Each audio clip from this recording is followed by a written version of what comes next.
السلام علیکم ورحمۃ اللہ وبرکاتہ۔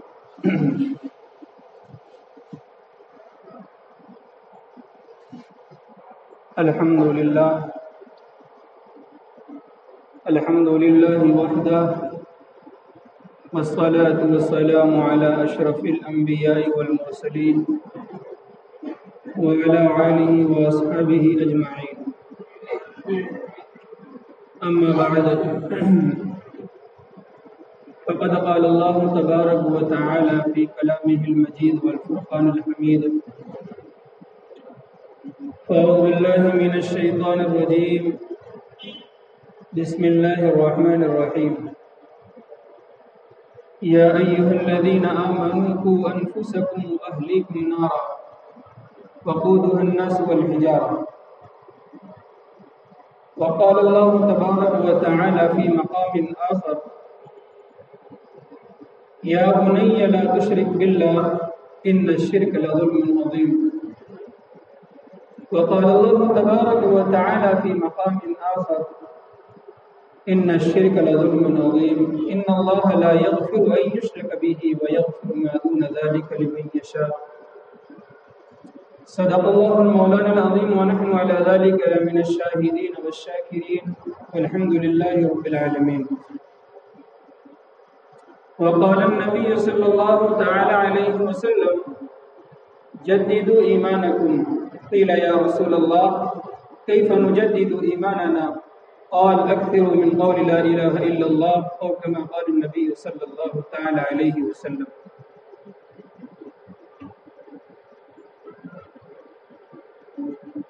رب اشرح لي صدري ويسر لي أمري واحلل عقدة من لساني يفقهوا قولي. رب زدني علما رب زدني علما رب زدني علما. اللهم صل على سيدنا محمد وعلى آل سيدنا محمد مبارك وسلم. معزز سامعین کرام، میرے محترم بزرگ بھائی، دوستوں، عزیز ساتھیوں، پیارے نوجوان دوستوں، آج کے اس دور میں جہاں مسلمان ہر جگہ پریشان نظر آتا ہے اور جہاں مسلمانوں کو نیچا دکھانے کے لیے، مسلمانوں کو بدنام کرنے کے لیے مسلمانوں پر یلغار کی جا رہی ہے، تمام باطل اقوام متحدہ مسلمانوں کو نیچا دکھانے کے لیے اور مسلمانوں کے سینوں سے ایمان کو نکالنے کی پوری کوشش کر رہے ہیں۔ ہم اور آپ جس دور میں ہیں، یہ دور ایسا دور ہے کہ اس دور میں فتنے ایسے امڑ کر آ رہے ہیں جس طرح سے بارش زیادہ ہونے کی وجہ سے سیلاب آتا ہے اور سیلاب کے آنے کے بعد ڈیم بھر جاتا ہے اور ڈیم کی کوئی دیوار ٹوٹ جائے، پانی کا جو بہاؤ ہوتا ہے اس بہاؤ میں نہ جانے کتنے مکانات اجڑ جاتے ہیں، کتنی بستیاں ویران ہو جاتی ہیں، کتنے شہر غیر آباد ہو جاتے ہیں۔ اسی طرح سے فتنے امڑ کر آ رہے ہیں۔ ہم کن کن فتنوں سے بچیں، کیسے بچیں؟ اب ہمارے لیے ایک سوال کھڑا ہے کہ ہم اس فتنے کے دور میں کیسے بچیں؟ جہاں ہمارے ایمان پر حملہ کیا جا رہا ہو، جہاں ہماری جانوں پر حملہ کیا جا رہا ہو، جہاں ہمارے علماء کو قتل کیا جا رہا ہو، جہاں ہمارے علماء کو ٹارگٹ بنایا جا رہا ہو، جہاں ائمہ مساجد کو ٹارگٹ بنایا جا رہا ہو، جہاں دیکھا داڑھی ٹوپی والے کو وہی اس پر یلغار کرنا شروع کر رہے ہیں، اس کی وجہ کیا ہے؟ اس کی وجہ یہ ہے کہ وہ باطل متحدہ طاقت یہ کوشش کرنا چاہتے ہیں کہ ہمارے سینے سے ہم سے ایمان چھین لے۔ انہیں ہماری دولت نہیں چاہیے، انہیں ہماری جائیداد نہیں چاہیے، انہیں ہمارے مکانات نہیں چاہیے، انہیں ہمارا ایمان چاہیے، جس کا جواب اللہ تبارک و تعالیٰ نے سورۃ البقرہ میں دیا ہے۔ وَدَّ كَثِيرٌ مِّنْ أَهْلِ الْكِتَابِ لَوْ يَرُدُّونَكُمْ بَعْدَ إِيمَانِكُمْ كُفَّارًا حَسَدًا مِّنْ عِندِ أَنفُسِهِم مِّن بَعْدِ مَا تَبَيَّنَ لَهُمُ الْحَقُّ۔ اس آیت میں اللہ تبارک و تعالیٰ نے ان کفار کی سازشوں کو بیان کیا ہے کہ تمام متحدہ طاقت تم سے جو مقابلہ کر رہے ہیں، اس مقابلہ کرنے کی ایک وجہ یہ ہے کہ تمہارے سینے کے اندر جو ایمان ہے، تمہارے دلوں کے اندر جو کلمہ ہے، تمہارے دلوں کے اندر جو اللہ تبارک و تعالیٰ کا یقین ہے، تمہارے سینوں کے اندر جو قرآن کا احترام ہے، تمہارے سینوں کے اندر جو رسول اللہ صلی اللہ علیہ وسلم کی عظمت ہے، اس عظمت کو وہ نکالنا چاہتے ہیں، اللہ کی محبوب، اللہ کی محبت کو نکالنا چاہتے ہیں، قرآن کی محبت کو ہمارے سینوں سے وہ نکالنا چاہتے ہیں۔ اسے ہماری دولت نہیں چاہیے، اسے ہمارا مال نہیں چاہیے، ہماری جائیداد نہیں چاہیے، انہیں ہمارا ایمان چاہیے۔ وہ ہمارے ایمان پر حملہ آور ہے۔ کیوں؟ اس لیے کہ اسلام سب سے خوبصورت مذہب ہے۔ وہ نہیں چاہتے ہیں کہ اسلام پھیلے، وہ نہیں چاہتے ہیں اسلام بلند ہو، وہ نہیں چاہتے ہیں کوئی اسلام کی حفاظت کرنے والا رہے۔ لیکن اللہ تبارک و تعالیٰ نے جس دین کو خود پسند کیا ہو، وہ دین کیسے مٹ سکتا ہے؟ جو دین کامل ہو، جو دین اکمل ہو، جو دین مکمل ہو، اس دین کو کیسے کوئی مٹا سکتا ہے؟ اللہ رب العالمین نے سورہ آل عمران میں ارشاد فرمایا، ان الدین عند اللہ الاسلام، اللہ کو جو دین محبوب ہے، اللہ کو جو دین پسند ہے، اللہ کو جو دین مطلوب ہے، وہ دین اسلام ہے۔ کیوں مطلوب ہے، کیوں پسند ہے؟ اس لیے کہ اللہ تبارک و تعالیٰ نے سورہ مائدہ میں فرمایا، الیوم اکملت لکم دینکم واتممت علیکم نعمتی ورضیت لکم الاسلام دینا۔ ہم نے دین مکمل کر دیا ہے، نعمتیں مکمل کر دی ہے۔ جب ہم نے دین مکمل کر دیا، نعمتیں مکمل کر دی، تو میں اس دین سے راضی ہوں۔ جس دین سے رب راضی ہو، جس دین سے اللہ راضی ہو، وہ دین کتنا مستحکم ہوگا، وہ دین کتنا مضبوط ہوگا۔ آج کتنے مسلمان ایسے ہیں کہ ایمان کی کمزوری ہونے کی وجہ سے، ایمان میں کمزور ہونے کی وجہ سے وہ غیروں کے ادیان کو پسند کرنے لگے ہیں، غیروں کے دینوں کو پسند کرنے لگے ہیں، غیروں کے مذہبی تہواروں کو وہ پسند کرنے لگے ہیں۔ مسلمانوں تمہیں کیا ہو گیا؟ ایمان والا تمہیں کیا ہو گیا؟ جس دین کو اللہ نے اتنا پاکیزہ بنا کر ہمیں دیا، جس دین کو اللہ نے اتنا خوبصورت بنا کر کے دیا، ہم دوسرے دینوں پر مر رہے ہیں، ہم دوسرے دینوں کی طرف بھاگ رہے ہیں، ہم دوسرے دینوں کی طرف چل رہے ہیں۔ حالانکہ اللہ تبارک و تعالیٰ نے اعلان یہ فرمایا ہے، وَمَن يَبْتَغِ غَيْرَ الْإِسْلَامِ دِينًا، جو شخص دین اسلام کو چھوڑ کر کسی دوسرے مذہب کو قبول کرتا ہے، کسی دوسرے مذہب پر زندگی گزارتا ہے، اللہ فرماتے فَلَن يُقْبَلَ مِنْهُ، ہرگز بھی اس کے اس دین کو قبول نہیں کیا جائے گا۔ ہم کہیں ایسا نہ ہو مسلمان کی بستی میں رہ کر، مسلمان کے گھر کے اندر رہ کر، مسلمان گھرانے میں پرورش پانے کے باوجود ہمارا نام مسلمان ہو، ہمارا گھرانہ مسلمان ہو، ہماری ظاہری شکل و صورت مسلمانوں جیسی ہو، لیکن اندر ایمان نہ ہو، اندر سے ہم غیروں کے دین کو پسند کر رہے ہوں، اندر سے ہم غیروں کے مذہبوں کو پسند کر رہے ہو، اندر سے ہم غیروں کی طرف پلٹ چکے ہوں۔ بظاہر مرنے کے بعد ہمیں غسل بھی دیا جائے گا، بظاہر مرنے کے بعد ہمیں کفن بھی دیا جائے گا، بظاہر مرنے کے بعد ہمیں جنازہ بھی پڑھایا جائے گا، بظاہر مرنے کے بعد ہمیں قبر میں دفن بھی کیا جائے گا، بظاہر مرنے کے بعد ہمارے پیچھے ہمارے ایصال ثواب بھی کیا جائے گا، لیکن کیا پتا کل قیامت کے دن ہمارا کن کے ساتھ حشر ہو؟ ذرا کبھی ہم نے تصور کیا ہے، کبھی ہم نے سوچا ہے؟ تو میرے بھائیوں، ہمیں اپنے ایمان کی فکر کرنی چاہیے، ہمیں اپنے بچوں کی فکر کرنی چاہیے، اپنے آنے والی نسلوں کی فکر کرنی چاہیے ہماری زندگی کے اندر، ہماری نسلوں کے اندر کس طرح سے اسلام باقی رہے، کس طرح سے ہم ایمان کے ساتھ باقی رہے، اور ان فتنوں کے دور میں، ان فتنے کے دور کے اندر ہم کس طرح اپنے بچوں کو فتنے سے بچا سکیں۔ غیر یہ محنت کر رہے ہیں، غیروں کی طرف یہ پوری محنت کی جا رہی ہے کہ مسلمان بچیوں کو ہندو بنا کر اسے اپنے مذہب میں کنورٹ کیا جائے، اور یہ کوششیں ان کی سفل بھی ہو رہی ہے، یہ کوششیں ان کی پوری بھی ہو رہی ہے، اور ہم غفلت کی نیند اوڑے ہوئے، غفلت کی چادر اوڑے ہوئے سو رہے ہیں اور غفلت میں پڑے ہوئے ہیں۔ میرے مسلمان بھائیوں، بیدار ہو جاؤ۔ آج ہماری قوم غفلت کی شکار ہو چکی ہے، غیر قوم وہ بیدار ہے، جس کی وجہ سے وہ جس مہم میں نکلتے ہیں، جس مشن میں نکلتے ہیں، اس مشن کے اندر کامیابی اس کی قدم چومتی ہے۔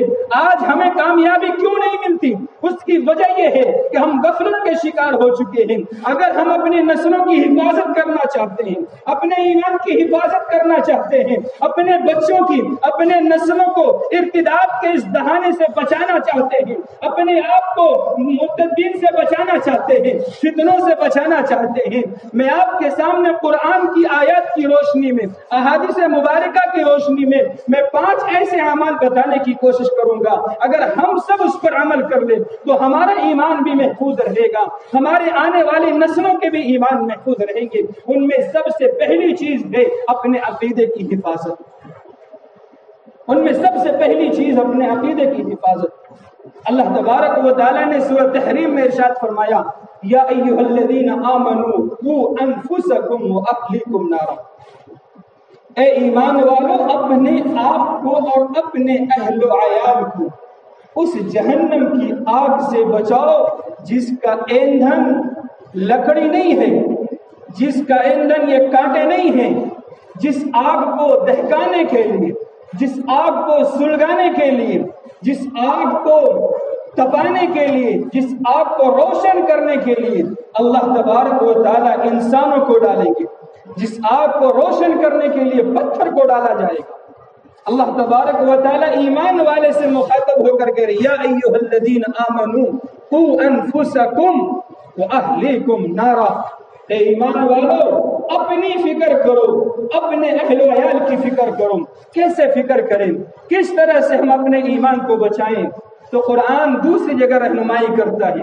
سورہ لقمان کے اندر اللہ تبارک و تعالیٰ نے حضرت لقمان حکیم کا واقعہ بیان کیا ہے، اسی کے نام سے پوری ایک سورت ہے سورہ لقمان پارہ نمبر 21 کے اندر۔ اس کے دوسرے رکوع جہاں سے شروع ہوتا ہے وہاں حضرت لقمان علیہ السلام نے اپنے بیٹوں کو چند نصیحت کی ہے۔ آج ہم اپنی اولاد کو کبھی نصیحت نہیں کرتے۔ آج ہمارے پاس اتنا ٹائم نہیں ہوتا کہ ہم اپنی اولاد کو لے کر بیٹھیں، انہیں سمجھائیں دین کیا ہے۔ آج ہمیں اپنے کام سے ہی فرصت نہیں ہوتی ہے، آج ہمیں اپنے کاروبار سے ہی فرصت نہیں ہے۔ یاد رکھنا، جب ہمارا ایمان ہی سلامت نہ ہو، ہمارا ایمان ہی سلامت نہ ہو، ہمارے اندر ایمان ہی نہ ہو تو یہ دولت کس کام کے ہے؟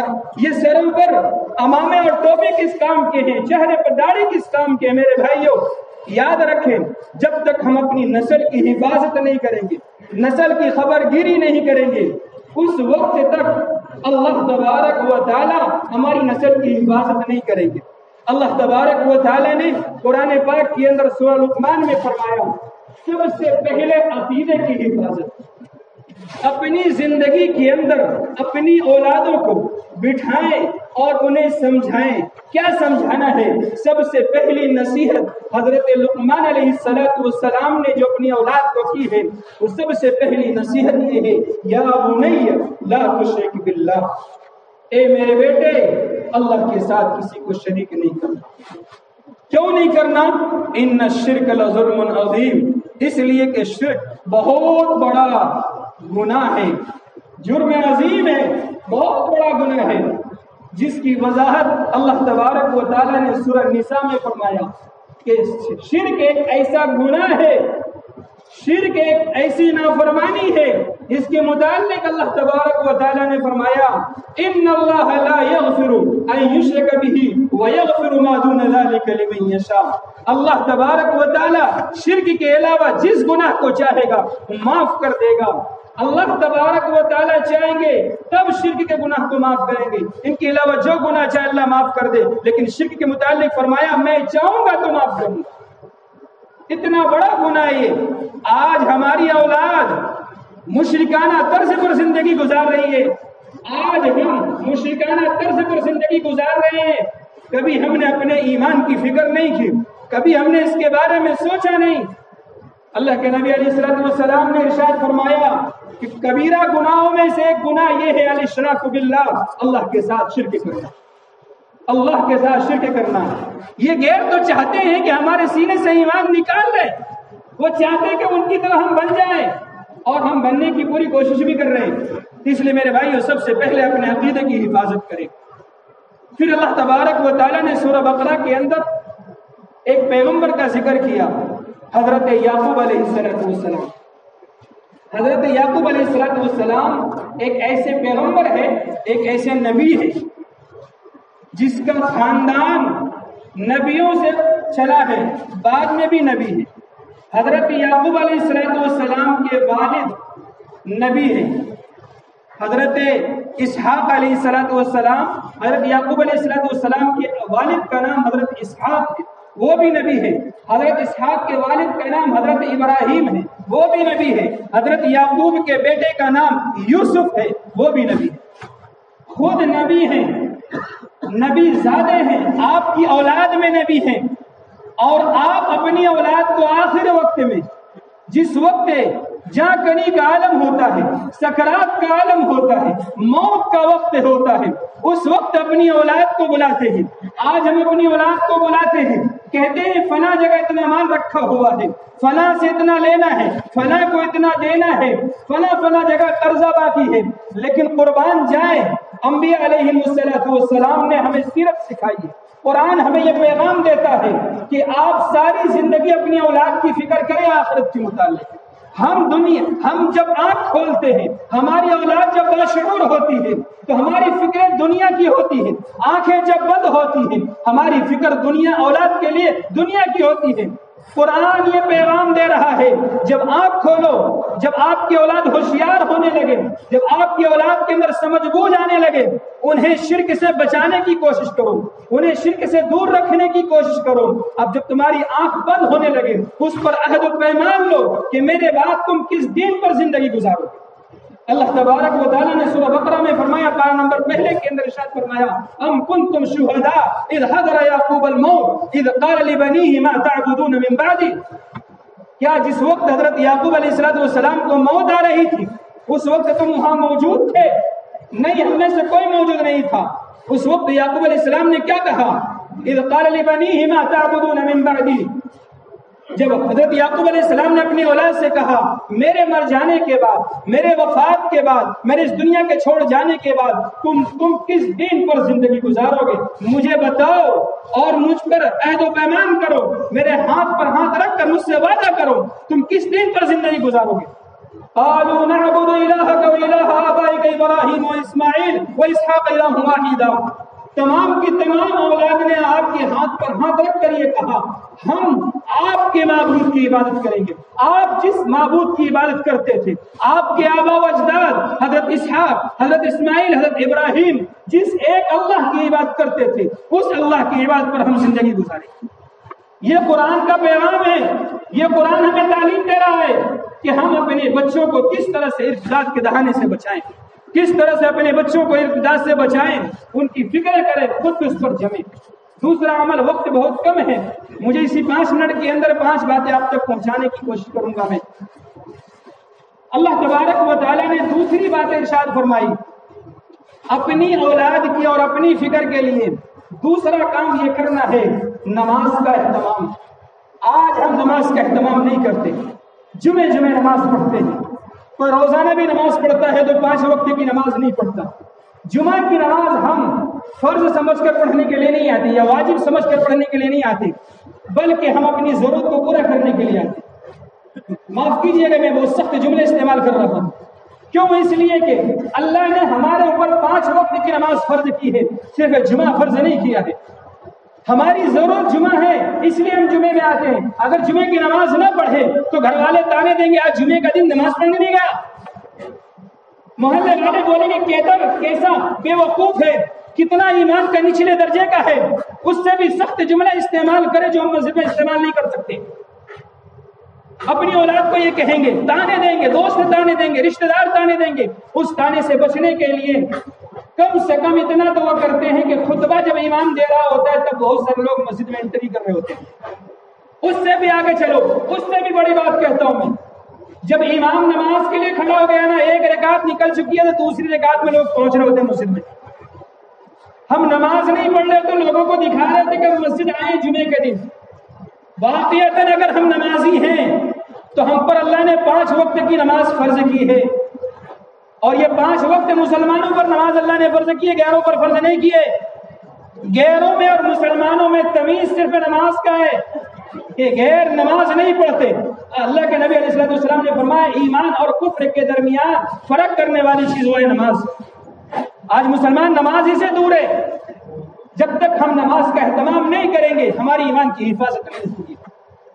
آج سے اگر ہم پابند بن جائیں، جس طرح جمعے میں ہمارے نمازی فل ہوتے ہیں، 4-5 منزلیں فل ہوا کرتی ہے، 5 نمازوں میں اگر نمازی ایسے فل ہو جائیں، اللہ کی قسم اللہ کافروں پر، کفاروں پر، یہود اور نصارے پر وہ رعب پیدا کرے گا کہ ان کی ہمت نہیں ہوگی، کسی مسلمان پر انگلی اٹھانے کی تو بہت دور ہے، ان کی طرف چہرہ کرنے کی بھی ہمت نہیں۔ اللہ نے وہ رعب رکھا ہے۔ کیا ہم نہیں دیکھتے ہیں عیدگاہ کے اندر جب ہم عید کی نماز ادا کرتے ہیں، غیر کیسے تعجب اور حیرت کی نگاہ سے دیکھتے ہیں؟ کبھی ہم نے اس پر غور نہیں کیا۔ ہم عید کی نماز پڑھنے جاتے ہیں، عید کی نماز پڑھ کر کے دوگانہ ادا کر کے واپس آتے ہیں، کبھی ہم نے اس پر غور کیا ہے ان سڑکوں پر کھڑے ہونے والے جو غیر مسلم ہوا کرتے وہ کس طرح حیرت کے ساتھ، تعجب کے ساتھ دیکھتے ہیں کہ مسلمان کے اندر اتنا اتحاد، مسلمان کے اندر اتنی محبت ہے، مسلمان کے اندر اتنا ہے کہ اس میں یہ پتہ ہی نہیں چلتا کون مالدار ہے، کون غریب ہے، کون فقیر ہے، کون پڑھا لکھا ہے، کون ان پڑھ ہے، یہ پتہ ہی نہیں چلتا۔ انہیں یہ تک معلوم نہیں ہوتا ان میں سے امام کون ہے۔ انہیں تو اس وقت معلوم ہوتا ہے جب وہ ممبر پر بیٹھتے ہیں، جب ممبر سے اترتے ہیں اسے یہ بھی نہیں پتا کس نے نماز پڑھائی، کس نے بیان کیا، اس پر وہ تعجب کرتے ہیں۔ میرے بھائیوں، اللہ نے وہ چیزیں ہمیں عطا کی اور اللہ تبارک و تعالیٰ نے قرآن پاک میں فرمایا وَأْمُرْ أَهْلَكَ بِالصَّلَاةِ وَاصْطَبِرْ عَلَيْهَا۔ نبی علیہ السلام کو خطاب کرتے ہوئے سورہ طٰہٰ میں اللہ نے فرمایا اے نبی آپ بھی نماز پڑھیے، اپنے گھر والوں کو نماز پڑھنے کا حکم دیجیے۔ اب سوچئے خود نبی کو کہا جا رہا ہے آپ نماز پڑھیے، اپنے گھر والوں کو نماز پڑھنے کا حکم دے، تو ہم خود نماز نہیں پڑھیں گے تو اپنی اولاد کو کہاں سے کہیں گے؟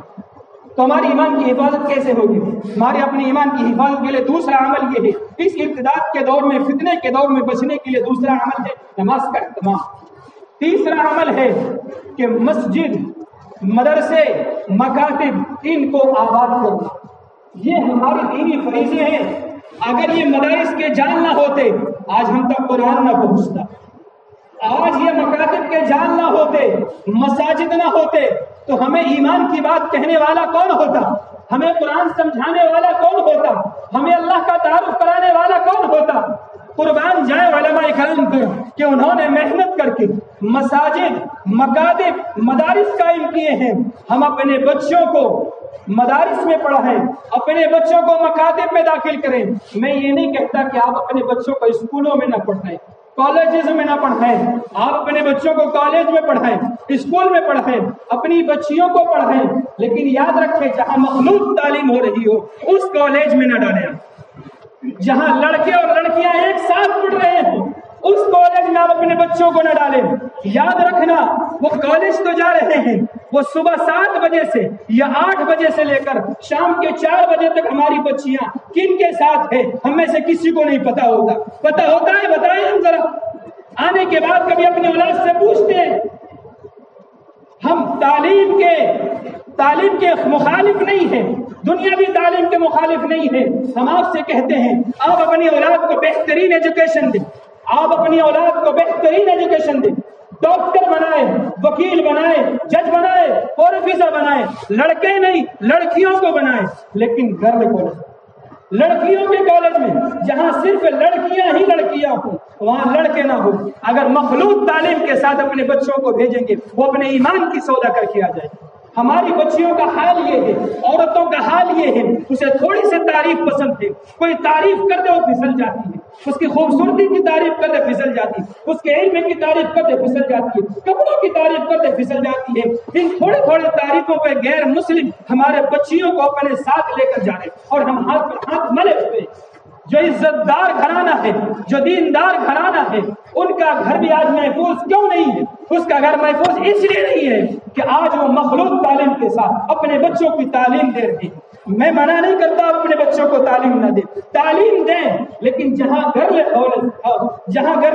اسکول ہے وہاں اپنی بچیوں کو ڈالیں، اور جہاں آپ کے بوائز کالج ہے وہاں بچوں کو ڈالیں۔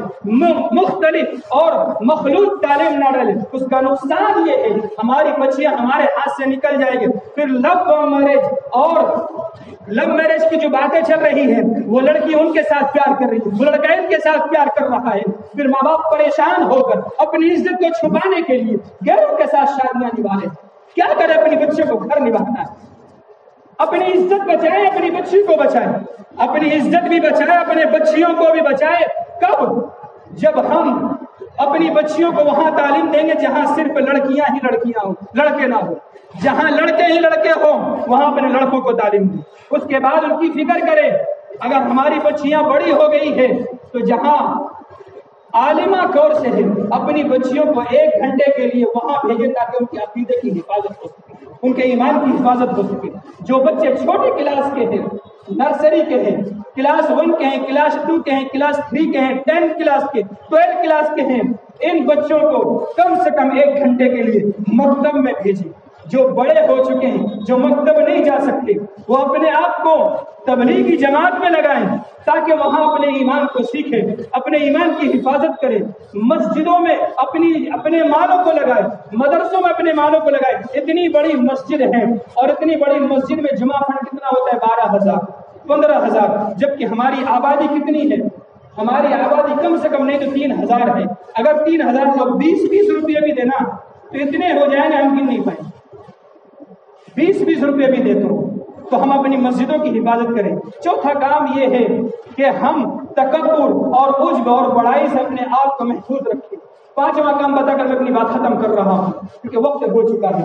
5ویں بات یہ ہے کہ جب کبھی کوئی گناہ ہو جائے، چاہے گناہ چھوٹا ہو یا بڑا، فوراً توبہ کر لیں۔ اللہ تبارک و تعالیٰ نے سورۃ تحریم میں ارشاد فرمایا، یا ایھا الذین آمنوا توبوا الی اللہ توبۃ نصوحا، اے ایمان والو، جب تم سے کوئی گناہ ہو جائے، جب تم سے کوئی غلطی ہو جائے، کوئی لغزش ہو جائے، اللہ کی طرف فوراً رجوع کرو اور سچی توبہ کرو۔ اللہ تبارک و تعالیٰ نے پارہ نمبر 24 کے اندر ارشاد فرمایا، قل یا عبادی الذین اسرفوا علی انفسہم لا تقنطوا من رحمۃ اللہ۔ اگر ایک مرتبہ توبہ کر لی، دوبارہ گناہ کر لیا، پھر دوبارہ توبہ کرے، پھر سے دوبارہ کرے، اللہ کی ذات سے نا امید نہ ہو۔ اللہ نے فرمایا، قل یا عبادی الذین اسرفوا علی انفسہم لا تقنطوا من رحمۃ اللہ، اے میرے بندے، مجھ سے میری رحمت سے نا امید مت ہونا۔ تو 1000 مرتبہ توبہ کر، 1000 مرتبہ توبہ توڑ دے، میں تیری توبہ پھر بھی قبول کروں گا۔ وہ رب ہے، وہ ہماری طرح نہیں ہے کہ ایک مرتبہ معافی مانگ لیا، دوسری مرتبہ معاف کر دیا، تیسری مرتبہ معافی مانگنے کے لیے گئے